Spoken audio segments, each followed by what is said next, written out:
Les premières revendications, c'est qu'il y en a ras-le-bol des protocoles du ministre Blanquer qui ne protègent pas les personnels, qui ne protègent pas les élèves, qui ne protègent d'ailleurs que le ministre. Les personnels veulent des moyens d'être protégés, ils veulent des recrutements à hauteur des besoins, ils veulent les créations de postes nécessaires pour appliquer le premier des gestes barrières, à savoir diminuer le nombre d'élèves par classe et remplacer tous les collègues absents, qu'ils soient enseignants ou AESH ou assistants d'éducation dans les vies scolaires. Dans les lycées, c'est les mêmes revendications. On veut des postes. Maintenant, les dotations horaires globales elles sont calculées sur 30 élèves par classe en collège, 35. Donc déjà, en temps normal, c'est inadmissible pédagogiquement. Mais là, avec la crise sanitaire, ça devient très urgent d'alléger les effectifs. Première revendication. Deuxième revendication, effectivement, les protocoles, ils s'enchaînent. On les apprend par la voie de la presse. Ça, c'est insupportable.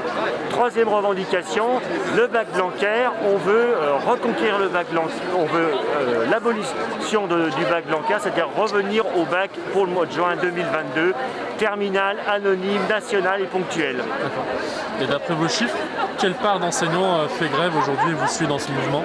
Alors dans le premier degré, on a pointé 70% de grévistes sur les taux qui nous sont remontés, plus de 80 écoles fermées, 60 écoles en plus, donc ça fait 140 où la grève est majoritaire, 80 plus 60, et une vingtaine d'écoles où la grève est déjà bien suivie. Donc une grève très importante, et dans bien des endroits, des collègues ne s'étaient jamais mis en grève, ou alors ça faisait bien longtemps qu'ils ne s'étaient pas mis en grève. Et on constate aussi que ce n'est pas qu'une question de premier ou second degré, il y a aussi les personnels de direction, les inspecteurs qui sont en grève aujourd'hui, écoutez, en défense de l'école de la République pour que l'école reste l'école. Et vous êtes satisfait du nombre de personnes que vous voyez ici réunies à Bourg-en-Bresse?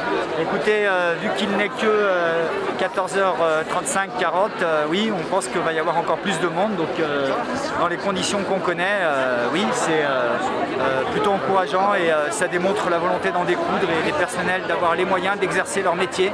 Et que les réformes dont M.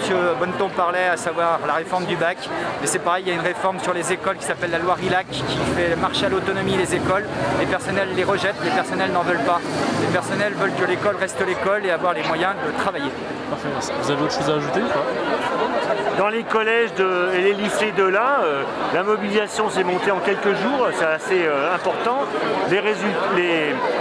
Les résultats au niveau de la grève que j'ai, c'est un petit peu statistique. Pour l'instant, on peut bien penser qu'il y a bien 50% des collègues qui sont en grève, avec aussi la bienveillance des chefs d'établissement qui souvent sont en service minimum.